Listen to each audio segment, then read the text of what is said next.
नमस्ते genius, myself Alka and welcome to our excellence family. चलिए friend, start करते हैं हमारी आज की वीडियो, जिसमें हम जानेंगे मांग की मात्रा में परिवर्तन का आशय, मतलब इसका अर्थ और इसके विभिन्न रूप। ठीक है, मांग की मात्रा में परिवर्तन कहने का मतलब है जब आप किसी वस्तु की डिमांड करते हो तो उसे हम क्या बोलते हैं, मांग, मतलब उसे खरीदते हो। और मात्रा का मतलब होता है उसकी क्वांटिटी, कि आपने आज किसी वस्तु की 10 यूनिट को क्या किया, परचेस किया, मतलब खरीदा, और कल आपने उसकी 15 यूनिट को परचेस किया। तो 5 अधिक परचेस मतलब 5 अधिक खरीदने का कारण क्या है। अब जरूरी नहीं है कि आप क्या करोगे, कल उसकी ज्यादा इकाइयों को खरीदोगे, आप कल उसकी कम भी खरीद सकते हो इकाइयां, जैसे आज 10 है तो कल आप उसकी 5 भी खरीद सकते हो। तो इन इकाइयों का कम या ज्यादा खरीदने का कारण क्या है, इसे हम बोलेंगे मांग की मात्रा में परिवर्तन। ठीक है, मांग की मात्रा में परिवर्तन का क्या अर्थ है। सबसे पहले हमने परिवर्तन का मीनिंग तो जान लिया कि परिवर्तन मतलब है मांग की मात्रा में परिवर्तन का अर्थ है कि आज 10 इकाइयां खरीदी तो कल हमने 15 खरीदी, तो 5 अतिरिक्त किस कारण से खरीदी, या आज 10 खरीदी और कल 5 खरीदी है तो 5 कम किस कारण से खरीदी। ये तो हुआ परिवर्तन का अर्थ। ठीक है, अब हमें जानना है कि इसका क्या अर्थ है, मतलब कि किस कारण से परिवर्तन आ रहा है और इसके कितने रूप हैं। ठीक है, तो देखो इसके अर्थ में क्या लिखा है।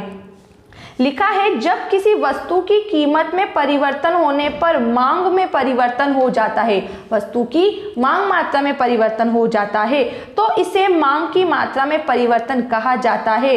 बशर्त हमें याद रखना होगा इसमें अन्य घटक अपरिवर्तित रहेंगे। अपरिवर्तित का मतलब होता है कि एक व्यक्ति किसी भी वस्तु की डिमांड केवल कीमत को देखकर नहीं खरीदता और अनेक रीजन से भी खरीदता है ना। जैसे कि कोई वस्तु आज 50 रुपए की है, ठीक है, और कल उस वस्तु की कीमत हो जाती है 45 रुपए हो जाती है। ठीक है, तो जब वस्तु कितने की थी, 50 रुपए की थी, तब उस व्यक्ति ने उस वस्तु को 2 किलो खरीदा। ठीक है, जैसे आप मान लो शक्कर, आज शक्कर 50 रुपए किलो है तो उसने 2 किलो खरीद ली। अब क्या होता है कि 10 दिन बाद या 20 दिन बाद या कल ही शक्कर के दाम 50 से घटकर 45 हो जाते हैं, तो भी वो क्या व्यक्ति क्या करता है, वो 2 किलो ही खरीदता है। ठीक है, तो वो 2 किलो उसने क्यों खरीदी, क्योंकि उसकी इनकम फिक्स थी। अगर उसकी इनकम ज्यादा होती तो क्या करता, 5 किलो खरीद लेता। तो यहाँ ये बताया जा रहा है कि कोई भी व्यक्ति किसी भी वस्तु की मांग में परिवर्तन तब करेगा जब कीमत में परिवर्तन होगा, अन्य घटक के कारण नहीं होगा। अन्य घटक मतलब ना तो आय इफेक्ट होना चाहिए उसके ऊपर कि अगर आय बढ़ गई तो क्या करेगा, वस्तु को अधिक खरीद लेगा। ठीक है, तो आय के कारण या जनसंख्या या ब्याज की दर, सरकार की कर नीति, स्थानापन्न वस्तु, पूरक वस्तु, इन किसी का भी प्रभाव नहीं पड़ना चाहिए किसी भी वस्तु को खरीदते समय। केवल और केवल मांग की मात्रा में अन्य बातें स्थिर रहेगी, उनमें कोई परिवर्तन नहीं होगा। ना तो उपभोक्ता की आय में कोई कमी वृद्धि होगी, ना ब्याज दर, सरकार की कर नीति, ये सब एक तरफ रहेंगे। केवल और केवल एक व्यक्ति जब किसी वस्तु की कीमत को देखकर अपनी खरीदी गई वस्तु की क्वांटिटी को बढ़ाता है या घटाता है तो इसे मांग की मात्रा में परिवर्तन कहा जाता है। एक बार फिर से सुनो, हमारा क्वेश्चन है मांग की मात्रा में परिवर्तन का क्या अर्थ है। मात्रा मतलब हम जो 10 या 15 ये जो क्वांटिटी को घटाते या बढ़ाते हैं तो इसका क्या अर्थ है। तो हमने बोला जब किसी वस्तु की कीमत में परिवर्तन होने पर, जब किसी वस्तु की कीमत में परिवर्तन होने पर खरीदी गई वस्तु की मात्रा में परिवर्तन होता है तो इसे मांग की मात्रा में परिवर्तन हम कहेंगे। ठीक है, इसमें अन्य बातें कैसी रहेगी, समान रहेगी। आय का, जनसंख्या का, ब्याज का कोई प्रभाव नहीं पड़ेगा। ठीक, अब आगे देखो, ग्राफ की भाषा में इसे उसी मांग वक्र के साथ साथ चलना भी कहते हैं। मतलब इसे बोला जा रहा है, एक तो बोलते हैं मांग की मात्रा में परिवर्तन और मांग वक्र के साथ साथ चलना भी कहते हैं। ठीक है, अब इसके रूप बताए गए हैं, यहाँ पर 2 रूप बताए गए हैं। इसे मांग वक्र के साथ साथ चलने की गतिविधि भी बोलते हैं और मांग की मात्रा में परिवर्तन भी बोलते हैं। तो 2 रूप हम यहाँ पढ़ेंगे, पहले विस्तार का और दूसरा संकुचन का। विस्तार मतलब होता है फ्रेंड्स फैलना या किसी चीज का बढ़ना।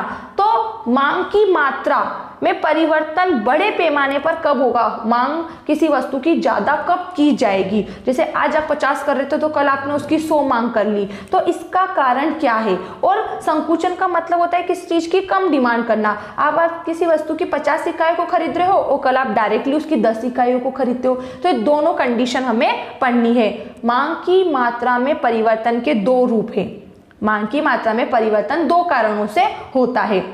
यहाँ दो तरह के परिवर्तन होते हैं, एक परिवर्तन बढ़ने वाला होता है, एक परिवर्तन घटने वाला होता है। तो जो परिवर्तन बढ़ने वाला होता है उसे हम बोलते हैं मांग में विस्तार, और जो घटने वाला होता है उसे हम बोलते हैं मांग में संकुचन। तो मांग में विस्तार किस कारण से होता है, वस्तु की स्वयं की कीमत में गिरावट आने पर। जब कोई वस्तु की कीमत कम हो जाती है तो ऑटोमेटिक उसकी क्या हो जाती है, डिमांड बढ़ जाती है। बिल्कुल, जैसे आज कोई वस्तु 10 रुपए की है तो हम उसकी 100 इकाइयों को खरीद रहे हैं और कल उस वस्तु की क्या हो जाएगी, कीमत में गिरावट आ जाएगी, 10 की जगह ये 8 रुपए की हो जाएगी। तो हो सकता है इसकी मांग में क्या आ जाएगा, विस्तार आ जाएगा। मतलब यहाँ 100 से मांग कितनी प्लस हो गई, 50, 150, मतलब 50 और डिमांड इसकी बढ़ गई। तो क्या बोला, वस्तु की कीमत में गिरावट होने से, वस्तु की कीमत में कमी होने से मांग का बढ़ जाना, तो इसे बोला जाता है मांग में विस्तार। अब इस कर्व में देखो, इसमें बताया गया है कि जब वस्तु की कीमत कितनी रुपए होती है, 5 रुपए। यहाँ पे प्राइस लिखा हुआ है और यहाँ पे क्वांटिटी, मतलब ये है कीमत, वस्तु की कीमत, और ये है वस्तु की मात्रा। तो इसमें बताया गया है कि जब वस्तु की कीमत 5 रुपए होती है तब वस्तु की कितनी इकाइयों को खरीदा गया, केवल एक। कोई भी वस्तु आप यहाँ पर ले सकते हो, ठीक है, जो भी आपको सही लगे, पेन, पेंसिल, या कोई बड़ी चीज या कोई छोटी चीज, कुछ भी। फिर ये बोल रहा है कि जब वस्तु की कीमत 5 से घटकर 4 हो जाती है तो उसकी मांग क्या हो जाती है, 1 से बढ़कर 2 हो जाती है। पहले कोई व्यक्ति किसी वस्तु 5 रुपए की थी तो उसकी एक इकाई को खरीदा, अब उसकी कीमत क्या हो गई, घट गई, तो उसने उसकी 2 इकाई को खरीद लिया। और इसी तरीके से आगे का क्रम चल रहा है कि अब वस्तु की कीमत 4 से घटकर 3 हो जाती है तो मांग भी क्या हो जाती है, 2 से बढ़कर 3 हो जाती है। फिर वस्तु की कीमत 3 से घटकर 2 हुई तो मांग 3 से बढ़कर 4 हो गई। और जब वस्तु की कीमत 1 रुपए हो जाती है तो उसकी मांग में विस्तार हो जाता है, 5 इकाई को खरीद रहा है। तो देखो, जब कीमत क्या थी, जब कीमत 5 रुपए थी तो 1 इकाइयों को खरीदा गया, और जब कीमत 1 रुपए हो जाती है तो उसकी 5 इकाइयों को खरीदा जा रहा है। तो ये बोला जा रहा है यहाँ पर मांग क्या हो रही है, बढ़ी है। ये देखो, पहले ऐसी इतनी मांग थी, फिर इतनी हुई, फिर इतनी, फिर उसके बाद इतनी, और फिर मांग में इतना विस्तार आ गया। तो ये हमने पढ़ा है मांग की मात्रा में, मांग की मात्रा के रूप। मांग की मात्रा में 2 तरीके से परिवर्तन आता है, एक तो कीमत के कम होने पर और एक कीमत के बढ़ने पर। तो कीमत जब कम होती है तो मांग में विस्तार होता है। और अब इसके विपरीत हम पढ़ेंगे संकुचन का। संकुचन में लिखा है कि जब वस्तु की स्वयं की कीमत ऊंची हो जाती है, अब कोई वस्तु महंगी हो गई है तो हम क्या करेंगे, उसकी मात्रा को कम कर देंगे, और जब उसकी कीमत सामान्य हो जाएगी तब हम उसको वापस से खरीद लेंगे। तो देखो, यहाँ पे भी इसने हमें समझाया है क्या, कि जब वस्तु की कीमत क्या होती है, 1 रुपया, ठीक है, तब उसकी 5 इकाइयों को खरीदा गया। अब जैसे ही उसकी कीमत 1 से बढ़कर 2 रुपए हो गई तो यहाँ पर मांग क्या हो जाएगी, 4, क्योंकि वस्तु की कीमत कम थी तो उसको अधिक खरीदा गया। अब वस्तु की कीमत 1 रुपए से 2 रुपए हो गई, बढ़ गई, तो क्वांटिटी को क्या करेंगे, कम करेंगे। देखो, मांग धीरे धीरे क्या हो रही है, ऐसे अंदर की तरफ हो रही है, ऐसे ऐसे कम होगी।